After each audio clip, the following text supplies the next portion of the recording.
સગડાને જે પછી કે ઈશ્વર પિતાનો આભાર માનીએ છીએ જૂન માસના પ્રથમ રવિવારે ઈશ્વરના ચરણોમાં બેસીને તેના વચનની ખાસ કરીને સાંભળીએ અને વચન દ્વારા ઈશ્વરની સ્તુતિ અને આરાધના કરીએ. અત્યાર સુધી પ્રભુએ આપણને સહાય આપી છે એના માટે આભાર માનતા ધન્યવાદ કરીએ છીએ. મારી સાથે આપણે 2 બાળકો છે. જેમ બાળકોની સંખ્યા વધે તેમ મોટે ભાગે સંદેશ આપનાર બાળકોનો અંતકાર વધી જાય. મારી સાથે રેવરેન્ડ સાહેબ બાબુ સાહેબ છે કે જે મારા કો-વર્કર રહ્યા છે. તેઓ મેં ખાનગીમાં પૂછી દીધું સાહેબ તમારી બદલી તો નથી ને એટલે હું ગોસલબાજ છું એટલે તેઓ ગોસલબાજ રહેશે અને સાહેબ તમારી હાજરીનો ખાસ આભાર માનું છું. તેની સાથે રેવરેન્ડ કટારા સાહેબ છે તેઓને પણ મેં પૂછ્યું કે તમારી તો બદલી નથી ને તમે મને કહ્યું કે સાહેબ હું આ ખાસ કરીને બાળકો ભાગું છું. દાદરાના દેવાના માટેનું દાન લેવા આવ્યો હવે પછી બાળકોના માટેનું દાન લેવા આવ્યો છે અને સુરત મને બોલાવતો એકદમ સારું. પ્રભુનો આભાર માનીએ છીએ સાહેબ તમારી હાજરીના માટે દ્વારનો આભાર માનીએ છીએ. આપ સર્વની હાજરીનો ખાસ આભાર માનીએ છીએ. યુથના સેક્રેટરી અને બધા આગેવાનોને ખાસ આભાર માનું છું. આઈ એમ પ્રાઉડ ઓફ યુ. ખરેખર પ્રભુમાં તમારો આભાર માનતા અભિમાન કરું છું કે જે કંઈ કાર્ય આગેવાની તમે લીધી છે અને એ દ્વારા આવનાર પેઢીમાં આવનાર દિવસોમાં માટેના માટે તમે જે દોરને આપશો બાળકોના માટે પણ ખાસ જે આપું છું કે આવનાર 21 સુધી શરૂ થાય અને એ દ્વારા પણ પ્રભુના કાર્યના જીવનમાં આ પૃથ્વી પર આપણને પ્રભુ આગળ વધારે. એ બધા કાર્યમાં દરેક જણની કોઈક ને કોઈક સત્તા હોય છે, કોઈક ને કોઈકને અધિકાર હોય છે અને અધિકાર જેને મળે છે જેની પાસે અધિકાર છે એ અધિકારનો ઉપયોગ કરે છે. અધિકારનો અર્થ એ છે કે કોઈકને કાબૂમાં રાખવાનું અથવા તો કોઈકને આજ્ઞા આપવાનું, કોઈકને કામના માટે હુકમ કરવાનું અને એ રીતે જુદા જુદા કાર્ય માટે જુદા જુદા અધિકાર મળતા હોય છે અને પૃથ્વી પર એ બધી બાબતોની વ્યવસ્થા છે. આજે સવારે આપણે એ જાણવા માંગીએ છીએ કે પ્રભુ ઈસુ ખ્રિસ્તની અજોડતા એટલે કે અનન્ય અનુપમ અધિકાર, unique authority of Jesus Christ. પ્રભુનું વચનમાં આપણે કહે છે કે અને આ ભાષાનો ઉપદેશ કરવાનો એ આ અધિકારથી ઉપદેશ કર્યો. એમના અધિકારથી અશુદ્ધ આત્માને પણ નીકળી જવા માટે હુકમ કર્યો. એ અધિકાર સંબંધી આપણે વિચાર કરવાના છે. આવો આપણે પ્રાર્થના કરીએ. જીવતા અને પવિત્ર સર્વશક્તિમાન સનાતન ઈશ્વર પિતા, તમારા ચરણોમાં અમે નમીએ છીએ. તમારા અધિકાર હેઠળ તમારા અધિકાર સંબંધી અમે વિચાર કરીએ ત્યારે પવિત્ર આત્માથી અમને સહાય કરો કે જેથી અમારા જીવનમાં એ બાબતોની ખાતરી અને અનુભવ અમે કરીએ.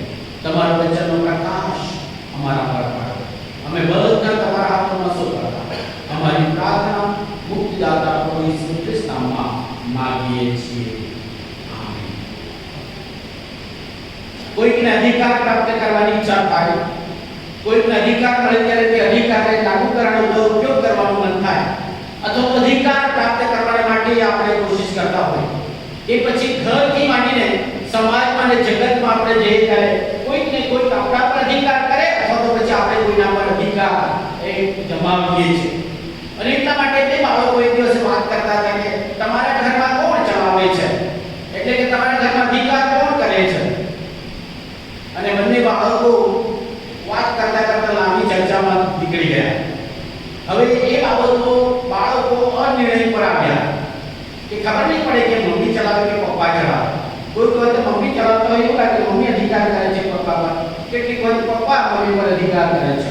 એ બાબત ઘરની વાત નહીં, પરંતુ આપણે જ્યારે આપણા જીવનની વાત લઈએ છીએ ત્યારે આપણે યાદ રાખીએ કે જેને અધિકાર આપવામાં આવ્યો છે અને જે સદા સર્વકાળ અધિકાર ચલાવે છે એ પ્રભુ ઈસુ ખ્રિસ્ત આપણા જીવનમાં અધિકાર ચલાવે એ બાબત આપણે જોવા માંગીએ છીએ. અને એટલા માટે આપણા જીવનમાં પ્રભુ ઈસુ ખ્રિસ્ત આપનાર તરીકેનો અધિકાર છે તે સંબંધી આપણે જ્યારે જોઈએ છીએ ત્યારે ખ્યાલ આવે કે પ્રભુ ઈસુ ખ્રિસ્તને ઈશ્વર તરફથી મોકલાયેલો અધિકાર હતો, તેને સોંપાયેલી અજોડ અનુપમ જે અધિકાર છે એ અધિકાર એ પ્રભુ ઈસુ ખ્રિસ્ત ચલાવે છે. ઈસુ ખ્રિસ્ત તરીકે કે મસીહ તરીકે એની સેવાના માટે એના માટે પરાક્રમ હતું, એ પરાક્રમ પ્રમાણે એનું કાર્ય અધિકારથી કરતા હતા. અને એટલા માટે એક અધિકારના માટે પરમેશ્વર પિતાએ એને પવિત્ર આત્માથી અભિષેક કરેલા હતા.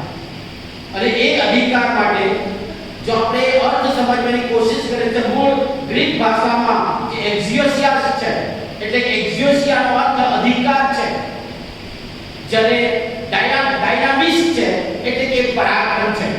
બંને શબ્દો કદાચ આપણને સરખું લાગે, પરંતુ બંનેનો અર્થ અને બંનેનો જે લાગુકરણ છે તે જુદું જુદું છે. તે પ્રભુ ઈસુ ખ્રિસ્ત એ પ્રમાણે કરે છે. લુકને લખેલી સુવાર્તા 4 અધ્યાય 36મી કલમમાં આપણે જોઈએ છે કે જે લોકો એમના કાર્ય અને એમના જીવન સંબંધી જોઈએ છે ત્યારે કહે છે કે જે અધિકાર અને પરાક્રમથી અશુદ્ધ આત્માનો હુકમ કરે છે અને તેઓ નીકળી જાય છે. પ્રભુ ઈસુ ખ્રિસ્તને અધિકાર હતો અને અધિકારથી એ અશુદ્ધ આત્માને હુકમ કરે છે અને તે નીકળી જાય છે. અને એ બાબત આપણે જોઈએ છે ત્યારે જૂના કરારમાં પુરાણના પુસ્તક અને 5મા અધ્યાયની અંદર 21મી કલમથી 28મી કલમ વાંચ્યું, ત્યાં પરમેશ્વર પોતાનું ગૌરવ એટલે કે પરાક્રમની સાથે એનો અધિકાર લોકો પર છે તે જાહેર કરતા લોકો ગભરાઈ ગયા છે. એટલા માટે મૂસાને કહે છે કે ઈશ્વરની વાણી તમે સાંભળજો અને તમે સાંભળીને અમને જણાવશો, કારણ કે અધિકારથી જે વાણી આવતી હતી એ તેઓ સહન કરી શકતા નથી. ઈશ્વર જે સર્વ અધિકાર ધરાવે છે અને ઇસ્રાયેલ લોકોમાં એનો અધિકાર તેમના રાજાઓ દ્વારા, યાજકો દ્વારા અને પ્રબોધકો દ્વારા જાહેર કરે છે. રાજાને ઈશ્વર જે અધિકાર આપે છે તે સત્યતાથી અને ન્યાયથી રાજ્ય કરવા માટેની સત્તા ઈશ્વર એ રાજાઓને આપે છે. એટલા માટે આપણે ઇસ્રાયેલના રાજાઓ અને શરૂઆતથી જોઈએ છે કે જેઓ સત્યતાથી ન્યાયથી રાજ કરે છે તેનું રાજ્ય ટકી રહે છે, વૃદ્ધિ પામે છે. જે અસત્યતામાં જતા રહે છે તેનું રાજ્ય જલ્દી નાશ પામે છે. યાજકો ની ફરજ એ યોગ્ય રીતે ઈશ્વરના વચનો અને ઈશ્વરનું ભજન કરવા માટે અને તેની સેવા કરવા માટે યાજકોની ફરજ હતી. લોકોને ઈશ્વરનું ભજન કઈ રીતે કરવાનું અને કઈ રીતે સેવા કરવાનું એ બાબતે ધોરણો યાજકોએ આપવાની હતી. પણ યાજકો પણ એ પોતાનો અધિકાર જ્યારે મિસયુઝ કરે છે, એનો દુરુપયોગ કરે છે, ત્યારે એનું નુકસાન, આત્મિક નુકસાન થાય છે. પ્રભુ લોકો કે ઈશ્વર તરફથી સર્વશક્તિમાન સર્વસમર્થ પરમેશ્વરના વચનો લોકોને આગળ સત્યતાથી પ્રગટ કરવાનું અને લોકો જે પણ ઈશ્વરની વાણી સાંભળે અને પાળે માને તેઓના માટે ઈશ્વર હજારો પેઢી પર દયા દર્શાવે છે. પણ જે કોઈ એની વાણી સાંભળતા નથી અને પાળતા નથી તેઓનો વિનાશ થાય છે. જે આપણે ઇતિહાસની અંદર જોઈએ છે અને ખાસ કરી ઇસ્રાયેલના ઇતિહાસમાં ન્યાયાધીશોના પુસ્તકમાં આપણે વાંચીએ છીએ કે જે પોતાના દ્રષ્ટિમાં પોતાને જે કંઈ સારું લાગતું તે પ્રમાણે દરેક લોકો ગાતા હતા. એટલે કે ઈશ્વરના વચનોનો અવગણના કરીને ગયા. એટલા માટે ઈશ્વરનો અધિકાર જે છે એ તે લોકો ચૂકી ગયા અને પરમેશ્વર એટલા માટે એનું પોતાનું વચન આપ્યું અને વચન દ્વારા પરમેશ્વર જે પોતાનો અધિકાર છે માણસોના જીવનમાં અધિકારથી કાર્ય કરે અને માણસો એ વચનનો અધિકારને સ્વીકારે અને એને લાગુકરણ કરે, બાબતો શીખવે છે. એટલા માટે ગીતશાસ્ત્ર 119 છે જે ઈશ્વરના વચનનો અધિકાર છે તે આપણે જોઈએ છે. કેટલી કલમો છે? ગીતશાસ્ત્ર 119 176 કલમો છે. 8 કલમોનો ભાગ છે અને હિબ્રુ ભાષામાં જે આલ્ફાબેટિક લેખી સાથે છે તે જોશો અને બધું ઈશ્વરના વચનોનો અધિકાર છે એના વિશે લખવામાં આવ્યું છે. અને એ ઈશ્વરના વચનોના આધારે જ્યારે પ્રભુ ઈસુ ખ્રિસ્ત અધિકારથી એ જ્યારે ઉપદેશ કરે છે, શિક્ષણ આપે છે, ભાષણ કરે છે, શાસ્ત્ર પાઠ વાંચે છે, ત્યારે એ વચનનો અધિકારનો ઉપયોગ કરીને લોકો એ સાંભળીને વિચાર કરે છે. માથે લખેલી સુવાર્તા 9મી કલમથી કહે છે એ લોકો વિચાર કરે છે જે અધિકારથી એ જણાવે છે. જ્યારે કે જો અધિકારી સિપાહી અધિકારી પોતે અને ચાકર માંદો તો તેને પોતે કહે છે કે હું પણ પરાધીન માણસ છું, એટલે કે મારા નીચે ઘણા બધા માણસો છે કે જેમને આજ્ઞા કરું છું અને તેઓ મારે છે તેમ તમે આજ્ઞા કરો, કારણ કે તમને અધિકાર છે કે બીમારી કે દુઃખ દૂર થઈ જાય. અને એક માથે લખેલી સુવાર્તા 7મા અધ્યાય 19મી કલમમાં આપણે વાંચીએ છીએ કે શાસ્ત્રીઓને પેઠી નહીં પરંતુ જેને અધિકાર હોય એની પેઠે એમણે ઉપદેશ કર્યો, ભાષણ કર્યું. માથે લખેલી સુવાર્તા 5મો 6મો 7મો અધ્યાય એ ગિરી પ્રવચનો છે, એ પ્રવચનો એમણે આપ્યું છે, ભાષણ કર્યું. એ ભાષણનો છેલ્લે લોકોએ એ કન્ક્લુઝન પર, લોકો એ નિર્ણય પર આવ્યા કે એ શાસ્ત્રીઓને પેઠે નહીં પણ અધિકાર મળ્યો છે, અધિકારથી વચનો પ્રગટ કર્યા છે. એ વચનોનો અધિકાર આપણે આપણા જીવનમાં હોવો જોઈએ અને એ અધિકારના આધારે આપણે ઈશ્વરની સમીક્ષામાં ઈશ્વર અધિકારનો અનુભવ કરીએ છીએ. કારણ શું છે? જ્યારે ઈશ્વરના વચનોનો અધિકાર આપણે સ્વીકારીએ છીએ, ઈશ્વરની અધિકારના પરમાં આધીનતા થઈએ છીએ. ઈશ્વરનું વચન કહે છે કે હું તમને એ અધિકાર આપું છું. શિષ્યોને પ્રભુ ઈસુ ખ્રિસ્તે પોતાનો અધિકાર આપ્યો. શું કરવા માટે? તો ભૂતોને કાઢવા માટે, માંદાઓને સાજાપણું આપવા માટે, આંધળાઓને દ્રષ્ટિ આપવા માટે, રક્તપિત્તને શુદ્ધ કરવા માટે, મોયલાને જીવતા કરવા માટેનો અધિકાર. જે અધિકાર સ્વીકારે છે તેમને પ્રભુ ઈસુ ખ્રિસ્ત આપે છે. અને આજે એ જ અધિકારથી પ્રભુના લોકો એ ચમત્કાર કરે છે, પ્રભુના લોકો એ પ્રાર્થના કરે છે અને પ્રભુનું પરાક્રમ કાર્ય કરે છે. એટલા માટે પ્રભુ તરફથી અધિકાર મળે, એટલા માટે વચનનો અધિકાર સ્વીકારવાનો અને પ્રભુ ઈસુ ખ્રિસ્તનો અધિકાર સ્વીકારે ત્યારે ઈશ્વર આપણને અધિકાર આપે છે. જે કોઈ પણ વ્યક્તિ ના કરી શકે, ફક્ત ઈશ્વર કરે છે એ કાર્ય અધિકારથી પ્રભુ ઈસુ ખ્રિસ્ત કરે છે. અને એ તો પાપની માફી. પાપની માફી કોઈ આપી ના શકે, કેવળ પરમેશ્વર ઈશ્વર આપી શકે. અને અધિકાર પ્રભુ ઈસુ ખ્રિસ્તને માત્ર લખેલી સુવાર્તા 9:6 કલમમાં કહે છે કે પણ માણસના દીકરાને પૃથ્વી પર પાપોની માફી આપવાનો અધિકાર છે. અને એટલા માટે એ ખાટલા સાથે ઉતારેલા વ્યક્તિને કહે છે કે તારા પાપ તને માફ થયા છે. ખાટલું કે નીચાપો એ પાપને માફ આપવાનો અધિકાર પ્રભુ ઈસુ ખ્રિસ્તની પાસે હતો અને એ ઉપયોગ રહે છે. એટલું જ નહીં, પણ કુદરતની શક્તિઓ અને કુદરતના પરાક્રમો પર પ્રભુ ઈસુ ખ્રિસ્તને પૂરો અધિકાર છે. જે માર્ક લખેલી સુવાર્તા 4 અધ્યાય અને 41મી કલમમાં આપણે વાંચીએ છીએ. જે સમુદ્રમાં ભયંકર તોફાન થયું અને હોડીની અંદર મોજા ઉછળ્યા લાગ્યા અને હોડી ડૂબવા લાગી, ત્યારે શિષ્યો પોતાના પ્રયત્નથી બચી ના શક્યા. અને એટલા માટે પ્રભુ ઈસુ ખ્રિસ્ત ઉઠાડીને કહે છે, સ્વામી સ્વામી તો આપવા અમે બધા ડૂબી જઈએ છીએ, શું તમને તેની ચિંતા નથી? અને પ્રભુ ઈસુ ખ્રિસ્ત ઉઠીને એ પવનને ધમકાવે છે અને સમુદ્રને શાંત થવા કહે છે. અને પવન અને સમુદ્ર શાંત થઈ જાય છે અને પવન પકડી જાય છે. ત્યારે આ શિષ્યો અંદર પૂછે છે, આ તે કોણ છે કે પવન અને સમુદ્રમાં તેનું માને છે?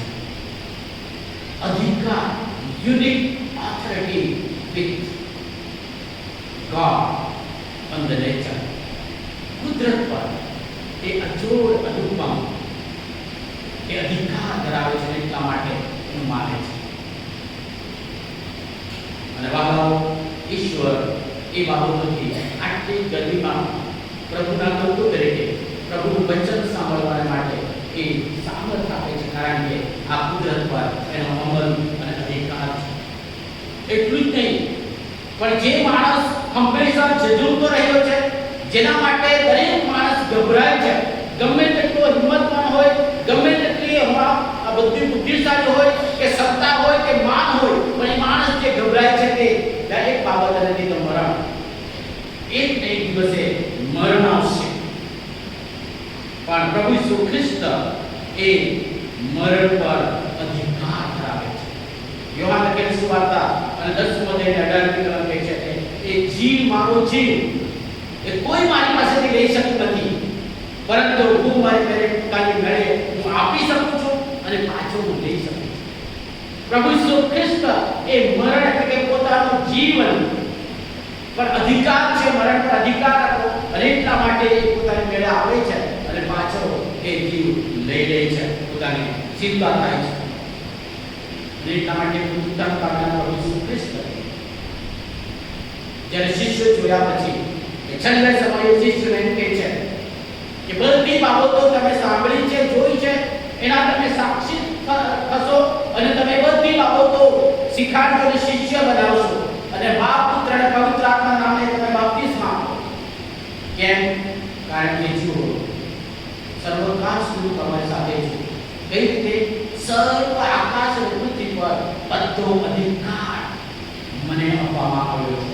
પ્રભુ ઈસુ ખ્રિસ્તને આકાશ અને પૃથ્વી પર સર્વ અધિકાર છે. એટલા માટે આખા જગતના લોકો જે કોઈ તેના પર વિશ્વાસ કરે છે એનો અધિકાર જે આવે છે એ બધા લોકોને ઉદ્ધાર કરી શકે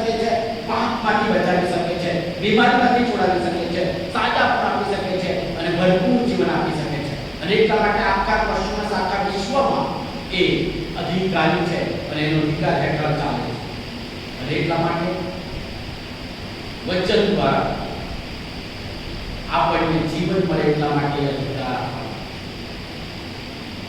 એ વચનો ગીતશાસ્ત્ર 119 અને 9 કલમ એમ કહે છે કે જુવાન માણસ પોતાનું જીવન તરફ સાથી શું કરી શકે તો તારા વચન વિશે સાવધ રહેવા. એ ગીતશાસ્ત્ર 119 અને 105 કલમ કહે છે કે એ વચન મારા પગોને સારું દિવાલો છે અને મારા માર્ગને સારું એ અજવાળો એટલે કાગળ દોરી લઈ જનાર છે. એ વચનનો અધિકાર જે કોઈ સ્વીકારે છે કે આ ઈશ્વરનું વચન છે અને વચનનો અધિકાર જે કોઈ સ્વીકાર છે એને આધીન થાય છે એને ઈશ્વર એ વચન દ્વારા જીવન આપે છે અને જીવન પણ ભરપૂર જીવન આપે છે. ઈશ્વર પોતાના અધિકાર દ્વારા વચનના સામર્થ્યથી આપણને સાજા પણ આપે છે, એ દૈહિક સાજા પણ અને તેની સાથે સાથે આત્મિક સાજા પણ આપે છે. એનો અનુભવ કરવા માટે આપણે આ ઈશ્વરના વચનનો અધિકાર એ સ્વીકારવાનો રહેશે. એટલું જ નહીં પણ તે આપણને ભરપૂર આશીર્વાદ આપે છે. બધા ભૌતિક, આર્થિક, સામાજિક, આત્મિક આશીર્વાદોથી આપણને ભરપૂર કરે છે. અને એટલા માટે પ્રભુ ઈસુ ખ્રિસ્ત યોહાન લખેલી સુવાર્તા 10મો અધ્યાય અને 10મી કલમમાં કહે છે કે તેઓને જીવન મળે અને તે પુષ્કળ મળે માટે હું આવ્યો છું. પ્રભુ ઈસુ ખ્રિસ્ત પોતાના પૂર્ણ અધિકારથી ભરપૂર જીવન, પુષ્કળ જીવન આપવા માટેના આવ્યા છે. એટલા માટે વહાલાઓ એનું અધિકારી પણ એના વચન દ્વારા આપણે સ્વીકારીએ આપણા માટે સૌથી શ્રેષ્ઠ બાબત છે. આપણા જીવનનો અધિકારી એ પ્રભુ ઈસુ ખ્રિસ્ત છે એ બાબત વિશ્વાસથી અને આશા સાથે સ્વીકાર. કારણ કે આપણા જીવનનો ઘણી વખત અધિકારી પાપ અને પાપનો બાપ શૈતાન બની જાય છે. આપણા જીવનનો અધિકારી એ પાપ અને પાપના જે એના તરફથી આવે છે એ શૈતાન બની જાય છે અને આપણે એ આશીર્વાદ ઈશ્વરના અધિકારથી, ઈશ્વરના વચનોના અધિકારથી આપણે બહાર નીકળી જઈએ છીએ. મોટાભાગે આપણા વિશ્વાસુ જીવનનો જે સંઘર્ષ છે કે આપણા જીવનનો અધિકારી કોણ છે, આપણા જીવનમાં કોણ અધિકાર ચલાવે છે, આપણા જીવનમાં અધિકાર તરીકે કોને આપણે સ્થાન આપ્યું છે, એના પર આપણા જીવનની સફળતા, જીવનનો આનંદ, જીવનનો આશીર્વાદ અવલંબિત છે. આજે સવારે પ્રભુ મને ને તમને એ બાબત યાદ કરવા માંગે છે કે તમારા જીવનનો અધિકારી કોણ છે. તમે પોતે છો, તમારી સંપત્તિ છે, તમારું ધન છે, તમારી મિલકત છે, તમારું વાહન છે, તમારા જીવનનો અધિકારી કોણ છે? કોણ જીવનનો અધિકાર ચલાવે છે? પ્રભુ ઈસુ ખ્રિસ્ત પહેલા યોહાન 3:8મી કલમમાં કહે છે કે શૈતાનના કામો નાશ કરવાને માટે પ્રભુ ઈસુ ખ્રિસ્ત એનો અધિકાર છે કે શૈતાનને બધા કામ આપણા જીવનમાં શૈતાની બાબતોનો જે અધિકાર હોય તે અધિકાર હંમેશા માટે દૂર કરવા માટે પ્રભુ ઈસુ ખ્રિસ્ત આવ્યા છે. અને એટલા માટે પ્રભુ ઈસુ ખ્રિસ્ત જે અધિકારી હોય છે તે યુનિક છે, અજોડ છે. એટલા માટે પ્રભુ ઈસુ ખ્રિસ્ત કેટલા અજોડ અને મહાન એ અધિકારી છે એ બતાવવાના કરતા એની એ યુનિકતા, એનો અધિકારી પણ મારા જીવનમાં કઈ જગ્યાએ છે તે આપણે સ્વીકારીએ અને તપાસ કરીએ. એવું જગત અગત્યની બાબત છે. જગતમાં ઘણી બધી બાબતો આપણા જીવનમાં અધિકાર ચલાવે છે અને એના કારણે આપણે અધિકારથી આપણે ખેંચાઈ જઈએ છીએ અને તેના ગુલામ બની જઈએ છીએ. આપણી કેટલીક ટેવો છે, એ ટેવો આપણા પર અધિકાર જમાવે છે. આજના સમયમાં જુવાન દીકરા દીકરીઓને એ મોબાઈલ અને મોબાઈલની અંદર આપણી બધી બાબતો એમના પર અધિકાર ધરાવે છે. કેટલાક વહાલાઓ વ્યસનમાં, તે પછી દારૂનું વ્યસન હોય, ગુટખા કે પાન અને તંબાકુનું વ્યસન હોય, સ્મોકિંગનું વ્યસન હોય, ખોટા પિક્ચર જોવાનું વ્યસન હોય, બીજી ગોસિપિંગ કરવાની ગમે તે વાત કરવાનું વ્યસન હોય, ગપ્પા મારવાનું વ્યસન હોય, બીજી કોઈ પણ જગ્યાએ વ્યસન હોય, એ વ્યસનને કારણે એ વ્યસનો આપણા જીવનમાં અધિકાર છે અને પ્રભુ ઈસુ ખ્રિસ્તનો અધિકારી પણ નથી. કેટલી વખત શેતાનના વિચારો અને શેતાનની કુયુક્તિઓ આપણા જીવનમાં અધિકાર જમાવે છે, જેમ કે અભિમાન, ઘમંડ, જે ગુમાન છે એ આપણા જીવનમાં અધિકાર ધરાવે છે. એટલા માટે હું આઈ એમ સમથિંગ, હું બનું આપણા જીવનમાં અધિકાર ધરાવે છે. એટલે પ્રભુ ઈસુ ખ્રિસ્તનો અધિકાર પણ આપણે સ્વીકારી શકતા નથી. તેના વચનનો અધિકાર આપણે સ્વીકારી શકતા નથી. આજે સવારે આ વચન દ્વારા પ્રભુ ઈસુ ખ્રિસ્ત મને તમને યાદ કરાવે છે કે તમારા જીવનનો અધિકારી કોણ છે. Who is authority in your life? વાલાઓ, પ્રભુ ઈસુ ખ્રિસ્તને અધિકાર આપ્યા અને એને અધિકાર આપવા માટે ઈશ્વરના વચનનો અધિકારી આપણે સ્વીકારીએ ત્યારે આપણા જીવનમાં જે મુશ્કેલ છે, જે જુદા જુદા પ્રકારનો અધિકાર ધરાવે છે, બધું નીકળી જશે.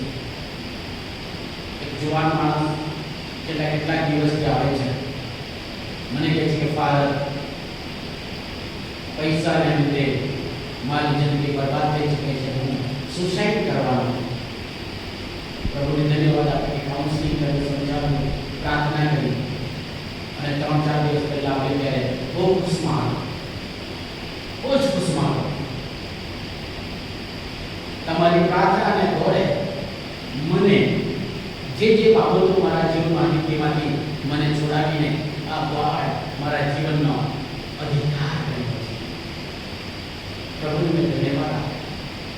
ઈશ્વર જ્યારે આપણે સ્થાન આપીએ છીએ કે આપણા જીવનમાં જે કંઈ બાબત અધિકાર ધરાવે છે એ બધી બાબતો નીકળી જશે. કારણ કે પ્રભુ ઈસુ ખ્રિસ્ત અધિકારથી ઉપદેશ કર્યો, અધિકારથી અશુદ્ધ આત્માને કાઢી નાખ્યો, અધિકાર આપ્યો શિષ્યોને કે જે માનવને સાજાપણું આપે અને અગત્યને શુદ્ધ કરે અને મરેલાને જીવતા ઉઠાડે. એ અધિકાર એ પ્રભુના વચન દ્વારા પરમેશ્વર પિતા આપણને પણ આપે છે. માનવ અધિકાર માટે પ્રભુ ઈસુ ખ્રિસ્ત આપણા જીવનમાં અધિકાર આપવા માટે અધિકારી બનાવો. આપણા જીવનમાં પ્રભુ ઈસુ ખ્રિસ્ત અધિકાર બને અને વચન અધિકાર આપણા જીવનમાં કામ કરે એટલા માટે આપણે પ્રાર્થના કરીએ. જીવતા અને પવિત્ર ઈશ્વર પિતા, ઘણી વખત મારા જીવનમાં હું પોતે અધિકારી છું. મારું અહમ અને હું પણ તમારા વચનો અને તમને સ્થાન આપી શકતો નથી. જટિલ બાબતો અને જટિલ વાના મારા જીવનમાં અધિકારી તરીકે કાર્ય કરે છે. પ્રભુ ઈસુ ખ્રિસ્ત, તમે સર્વ અધિકાર ધરાવો છો. આકાશ અને પૃથ્વીમાં સર્વ અધિકાર તમારો છે.